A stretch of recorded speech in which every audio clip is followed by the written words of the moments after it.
balansas tai, žinai, kaip kažką išmeti, kad atsivert kitą, žinai. O atrodo gyvenime nereikia, žinai, to reikia priimti, kas yra, žinai. Tik tai va tame harmoniją padaryti. Tiek iš medžio, ką darau, tiek iš betono, tai čia betonas yra toks tarpinė kaip stotelė, kad, nes betonas šitas projektas labai šiaip nepatogus, kaip ir minėjau, tiek fiziškai, tiek emociškai jis, galima sakyti, taip trikdo, nes ir tos formos, betonas, brutali medžiaga ir panašiai, grafiti Kauno miesto ir atrodo tokia kaip ir nešvara, bet tą švarą pateikiam visai kitame kontekste, nešvarą, tai yra pateikiam visai kitame kontekste ir visiškai tu supranti, kad tada tampa priešingai, nešvara tampa švara. Dar labai norėčiau ir bus toliau vystyti tą projektą su betonu, nes tai, matau, yra labai didžiulis potencialas, tik tai reikia labai iškomunikuoti, kaip jis gali veikti. Tai planuoju tikrai, jeigu viskas gerai, tai sudalyvauti vienoj parodoj, kur gavau pakvietimą ir tik, žinoma, reikia nusigabenti su kokią fūrą viską. Esmė, ką noriu parodyti, kad gali būti kitaip. Iš pačio mąstymo, iš pačių žaliavų panaudojimo ir panašiai. Tai čia sakau, čia tik tai pradžia yra, kažkada jau miške ryte ir pamačiau lapuką. Sako, čia tik tai pradžia. Ten buvo parašyta rimtai, čia tik pradžia. Tai aš tokius ženklus atrodo kažkaip pastebiu ir jis, nežinau, toks, man tai sudaro kažkokią esmę. Donatas yra nuolatos kintantis. Turbūt vieną, ką stengiuosi išlaikyti momentą, tai būti tikras su savim, nes didžiąją dalį gyvenimo buvau, atrodo, netikras prieš save, nes stengiausi, nežinau, įtikti, prisitaikyti ir panašiai.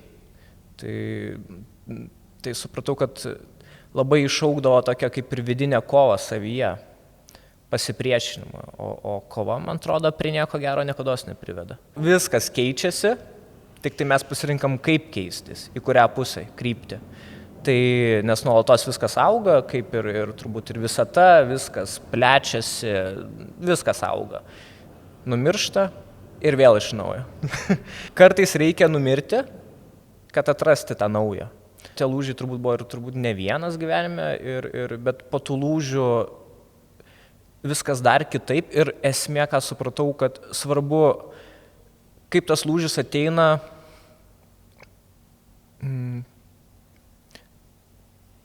turbūt išlaikyti tą tikėjimo jausmą, tą vidinį. Tai čia vienas svarbiausių dalykų. Nes tie lūžiai gali būti ir mikro, ir makro, ir įvairaus mastelio. Bet tas tavo tikslas ir vidinis tikėjimas tai vienas pagrindinių dalykų, kurie negali išmušti. Tu jeigu pasakėjai taip, tai ir eini į ten.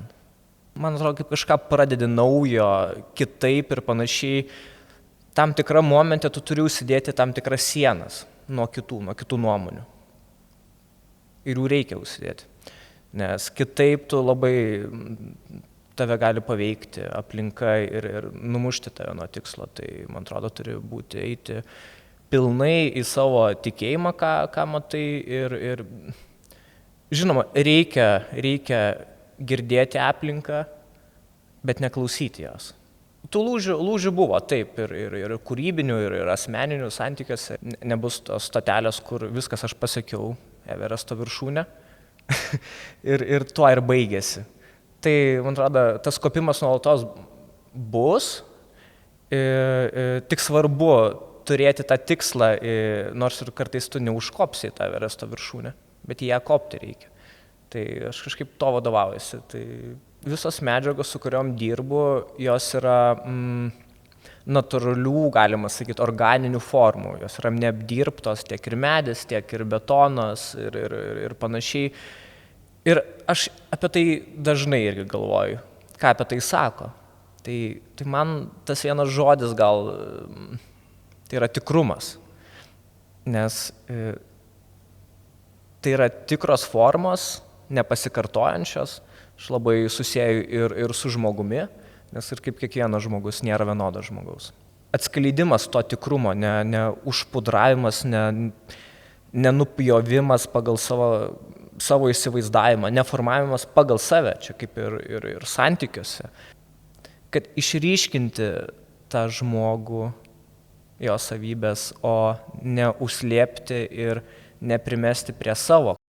Viskas labai vyksta organiškai ir aš tokio irgi požiūrio esu, kad nieks be reikalo nevyksta.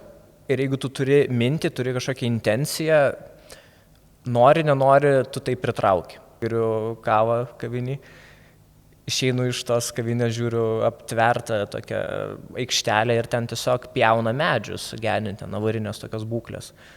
Aš nuėjau pas juos, sakau, man reikia gabaliuko.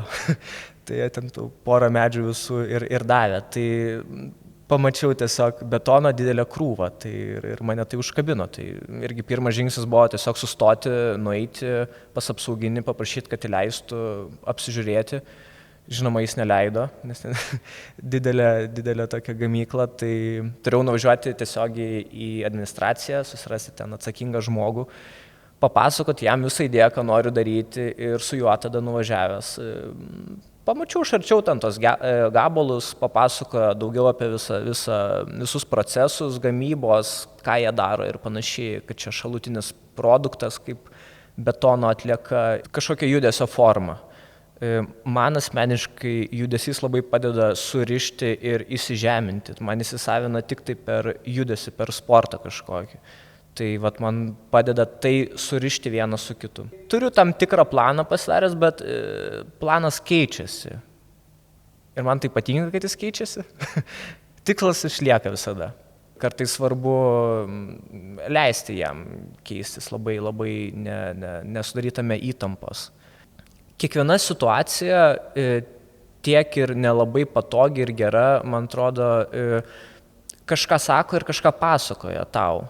Ir tu gali tikrai pasiimti kažką iš to. Čia gal labai abstrakčiai kalbu, bet man asmeniškai tai labai paskutiniu laikotarpiu padeda tai pamatyti. Tu tampi, vėl čia banaliai, kaip stebėtojas iš šono šiek tiek. Viskas vyksta aplinkui, nori, nenori eina. Bet ant kiek tu gali išlikti ramus tame ir objektyviai pažiūrėti į tas situacijas vykstančias. Ir kiek tu iš jų gali pasiimti, ko tau reikia, ir kiek ne, kas tau tinka, kas ne. Ir tai, man atrodo, yra tam tikras variklis, nes tai vėl yra ne monotonija, tai yra nuolatinis kismas. Taip, man patinka stebėti tikrai aplinką, žmonės. Ką darau, stengiuosi kuo giliau iš šaknų pusės pasižiūrėti, iš to pamato. Jeigu kažkur bus trūkumas kažko žmoguje, tai nežinau, kažko vaikystėje negavo, meilės, tikėjimo, pasitikėjimo ir panašiai, tai stengsis vėliau užpildyti tai. Ir dažniausiai mums sunku įvardinti tos dalykus, nes čia gaunasi kaip tam tikras pasąmoninis alkis, kurį sunku labai identifikuoti. Tai ir bandom užpildyti ir jeigu mes vis vartojam, naudojam, mums reikia, nežinau, 5-10 mašinos ar žmogaus ir tai nėra tvaru. Tai iš principo nėra tvaru, nors tu gali būti kažkoks atstovas, ambasadorius tvarumo, bet jeigu yra tas spraga neužpildyta, tu nesi tvarus. Mano požiūriu, tvarumas lygų efektyvumas ir atvirkščiai. Efektyvumas lygų tvarumas. Tai jeigu pažiūrint iš šitos perspektyvos, ką ir šito projekto su betonu, tai jis yra labai efektyvus. Jis yra ypatingai efektyvus. Tai yra paimta žaliava, kuri jau buvo kaip ir išmesta, jos neapdirbant, labai minimaliai ten tiesiog nuplaunant, nuvalant ir panašiai kažką išgręžiant ir sujungiant su kita žaliava kaip stiklas, kuris buvo paruoštas išmesti. Tai šitie du komponentai sujungti, jie ir sudaro tą visą grandinę tvarumo, nes tau nereikia nieko per daug įsikišti, keisti, tik tai pakeisti patį požiūrį. Aš kaip ir nieko nekuriu, tik tai sujungiu tos dalykus. Tai, nes visko yra tikrai perteklius. Tame pertekliuje, man atrodo, svarbu pamatyti ir sujungti tos tikrus dalykus. Iš to galima pamatyti ir naudą.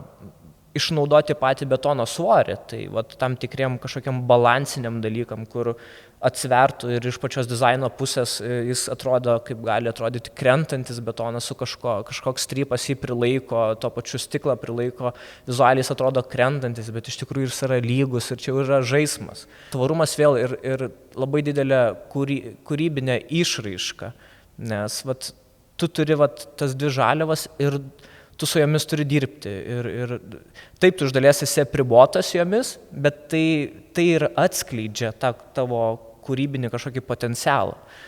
Gali paimti vieną betono gabaliuką, pramatyti, kaip jis gali atrodyti, kokia forma bus ir esmė, kokiam kontekste jis kur gali būti. Tai irgi ypatingai svarbu, tai tu atrodo užbėgi į priekį labai stipriai, jau pamatai, kaip jis gali būti, bet to pačiu tau reikia ir sugrįžti. Tai čia yra irgi gana sudėtinga sugrįžti, nes jau tu būni vizualiai viską padaręs. Tau jau nereikia daryti, bet iš tikrųjų reikia padaryti. Gamyba pagal užsakymus labai stipriai apriboja tavo patį kūrybiškumą ir kažko naujo sukūrimą. Kaunas iš tikrųjų labai tikras miestas, labai tikras. Ir kaip ir tas betonas, jis daugam ir nepatogus, bet jis ir neturi būti patogus. Man tas ir patinka, tas tikrumas labai žodis, tai jis, man atrodo, yra tikras, kuriame yra visko jame. Tai aš tikrai esu Kauno fanas labai. Aš tikrai nenorėčiau, jeigu taip imti kaip pavyzdį tokį, kad mano kažkokie darbai būtų kažkokiose vietose, kur ta aplinka neaugina pačių žmonių, tai ten, kur yra visokių alkoholio ir kitų medžiagų, tai man pačiam nepriimtina. Aš nemanau, kad tai būtų gerai. Nors iš dalies vėl galiu savo ir paprieštarauti, gal tas darbas padarys labai didelį poveikį jiem, kurie. Tai čia toks diskutuotinas dalykas labai. Ne per seniausiai dariau tokį kaip apsibendrimą tų parodų, kas vyko, nes tikrai buvo gana skirtingi kontekstai, vienas kaip Drobėj, kitas prekybos centre. Ir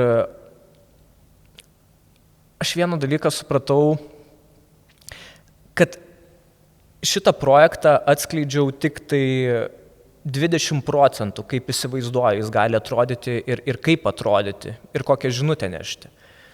Tai ir supratau, kad iš tų 20% gavau labai gerą atsaką. Tai dar 80% liko. Tolimesnis mano kelias, aš manau, vystyti, nes, kaip ir minėjau, čia tik pradžia yra. Labai kažko didelio, aš taip įsivaizduoju. Ir mano tikslas dabar toliau iškomunikuoti, nes daug kas pamatė tą Lietkalnio viršūnę, tai estetinė išraiška. Tai yra tikrai graži, fainai, kitokia, labai kitokia, bet pamatas, ant ko tai suformuota, tai daugam yra nežinomas. Tai esmė tokia geriau užtransliuoti tą pačią žinutę ir apie ką, iš kur tai atėjo, nes tai, man atrodo, dar labai daug pridės prie pačios tos grožio išraiškos tiem gaminiam. Jie dar visai kitaip žiūrėsis, kaip supras, kad tas grafiti, kuris nupaišytas ant tų gaminių, ten tie tagai, pavyzdžiui, yra ten Deimantė plius Arūnas, kad ten yra tikra meilės istorija, vykusi ten prieš 24 metus ar kiek,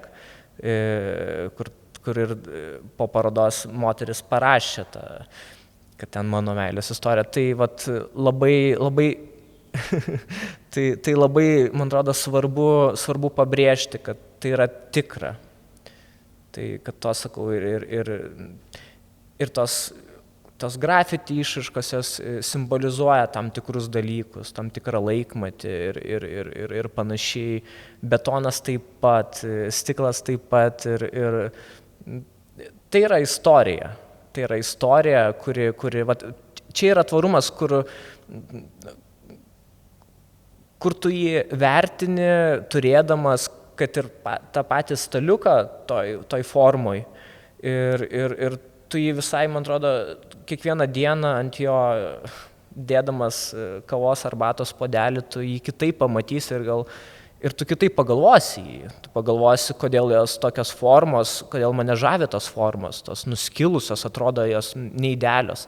Bet tu supranti, kad tu pradedi reflektuoti ir dialogą turėti su savimi. Vat kas mane daro unikalų. Nes mes turbūt nei vienas nesam tobulas, bet unikalus.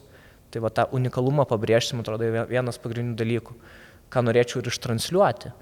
Ir čia kaip tos sėklos pasėjimas, tai man čia va kaip ir į tai daug kas susideda, kaip požiūrio parodimas, kad gali būti kitaip. Pertvarka va tavo galvoje, kad čia nori pokyčio, tai viską suvelk ir va tada iš naujo pradėk ir tikrai keisis pas tave kažkas. Man atrodo, tiesiu keliu niekados nėra įdomu eiti. Įdomu eiti tą nepramintų ir vingiuotų keliukų miško.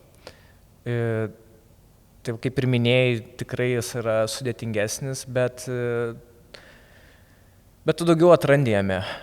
Čia aš kaip sakau, šiuo metu važiuoju iš Kauno, nevažiuoju iš Kauno į Vilnių, o einu pėsti. Nes tu gali pamatyti kiekvieną posūkį, kolonėlę, gal ten kokią skanesnę spurgą ir panašiai. Tai tu kiekvieną detalę pamatai. Tai vat, ir jis taip neprabėga paprastai tavo laikas, atrodo, kaip nepastebimai žiūri tau 20, jau žiūri 65 ir kur tai man atrodo, va čia to tiesaus kelio pasekmė yra. Ta aplinka, kurioje augau, tikrai nebuvo šitoje temoje, kad nebuvo didelio palaikymo. Buvo tiesiog, nebuvo ir nepalaikymo, buvo tiesiog toks labai neutralus požiūris iš saugumo prizmės, kad čia nėra saugu tau, Donatai, tu galai kažkur įsidarbink, bus paprasčiau. Bet man dažnai tai kaip tik atvirkščiai pasireiškia. Žmonės, kurie sako ne, tai man kaip tik kažkaip taip atrodo ir atvirkščiai. Nes tikrai yra daug aplinkoj, kurie netiki šito iš viso dalykų ir dažnai kartoja, vien iš medžiagų pusės, čia yra tiesiog šiukšlė, čia tiesiog iš principo kaip vertės tai neturi, čia nėra kažkokia vertinga iškasenė, kur savaime jau labai didelę kainą turi. Ne, čia yra visiškai čia, kad utilizuoti tą žaliavą reikia dar primokėti, o mes ją ištraukiam ir parodom ir sukuriam vertę. Viskas sukasi apie tą patį ir apie žmogų, tai parodo labai, tu gali pastebėti, ką žmogus šneka, transliuoja, tai yra didžioji dalis apie jį ir jo vertybės ir požiūrį ir gal užspaustą, galima sakyti, potencialą, kuris norėtų būti, bet jis negali per savo kažkokius apribojimus susikurtus. Tai man čia apie tai yra. Tai dėl to aš kažkaip to požiūrio, kuo toliau, tuo daugiau jo naudojasi, kad jeigu ne, tai yra taip iš tikrųjų. Jeigu sako, tai čia nevertinga, tai reiškia, yra labai vertinga. Tik reikia atrasti kelią, parodyti, kur tai gali būti vertinga ir kaip. Čia, kaip sako, protas mato, akis regi. Tai dažnai mes matom iš to, kas mums suformuota, tai iš to proto, kas jau buvo, kas patogu. Priklauso, kiek tu kantrybės turės ir kiek kartų tu pasiryžęs tai pakartoti. Tą savo veiksmą žingsnį, nes tai gali kažkam būti iš pirmo ir iš antro karto, bet gali kažkam būti iš 23 karto. Bet tai tik kartais skiria, bet tai tikrai ateis. Ir esmė, kad jeigu iš pirmo karto neišeina ir tu eini iki 20 karto, tu dar atrasi dar daugiau negu iš pirmo karto. Tai nes čia toks tu nepraleidi tam tikrų laiptelių. Tu turi praeiti tos laiptelius, kad suprastum ir pamatytum. Tikslas šių metų yra padaryti šitai betono kolekcijai atsvarą. Tai aš manau pasirinksiu natūralų akmenį ir medį. Tai vat 2 norėčiau kolekcijas padaryti, tai jos bus labai tokios brandžios, subtilios. Tai bus tam tikra atsvara šitam chaosui, kuris buvo su betonu, nes jis labai sumaišė visus, galima sakyti, vandenius. Ir tai, manau, labai papildys vieną ir kitą. Man čia tas toks dualumo principas. Negalim be balto įžvelgti juodą ir atvirkščiai. Tai vat reikia kitos pusės, kad atsverti tą tokį chaosą, tokį brutalumą. Dar per kitą prizmę. Čia toks kaip irgi mikro, makro, iš arti ir iš toli tu prisiartini. Tai buvo iš arti, dabar iš toli reikia apjungti visą tai. Tai va toks ir tikslas yra ir padaryti iš medžio kolekciją, taip jau vizualizuoju, kaip taip gali būti, su tam tikru pristatymas performansu, kur, nežinau, kažkoks šokis subtilus moters ant pačių medžių ir panašiai, bet irgi su tam tikra žinutė. Nebūtų tik tai vien, tai yra viso ko apjungimas. Dar labai norėčiau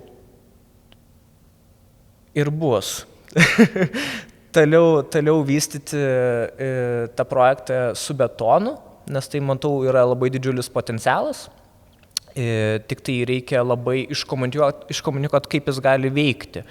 Tai planuoju tikrai, jeigu viskas gerai, tai sudalyvauti vienoj parodoj, kur gavau pakvietimą ir tik, žinoma, reikia nusigabenti su kokią fūrą viską.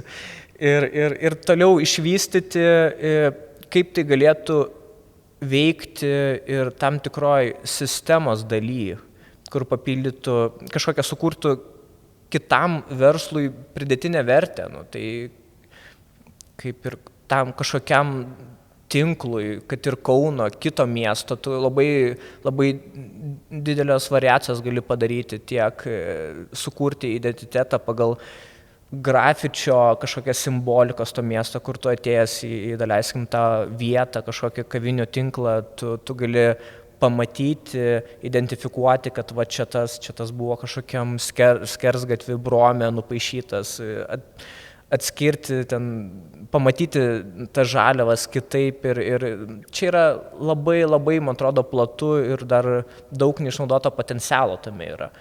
Ir ne tik Lietuvos mastu, ir aš kažkaip tikiu, kad šita nauja, galiu sakyti, estetinė išraiška šių laikų visam sterilume ir tokiam, gan sakyčiau, taip netikrume, labai duos va tos atsvaros, ką ir minėjau apie kolekcijas. Tai viskas vyksta labai gerai, tiek ir asmeninė patirtim, tiek ir globalių mastų, manau. Tai tik tai reikia pamatyti. Pati idėja ir pats požiūris, kaip tu panaudoji tas visas žaliavas. 2., 3. vietoje eina jau ta estetinė išraiška, apie ką ir panašiai. Tai labai, kiek supratau iš jų laiškų, kad tai yra labai svarbu ir pabrėžti tas visas modelis, kaip tai gali dirbti ir veikti toliau. Tai aš manau, šita kolekcija tai ir važiuotų ten. Kad grožis yra iš tikrųjų viso ko variklis, bet grožis ne iš tokios primityviosios pusės, bet iš gilesnės pusės.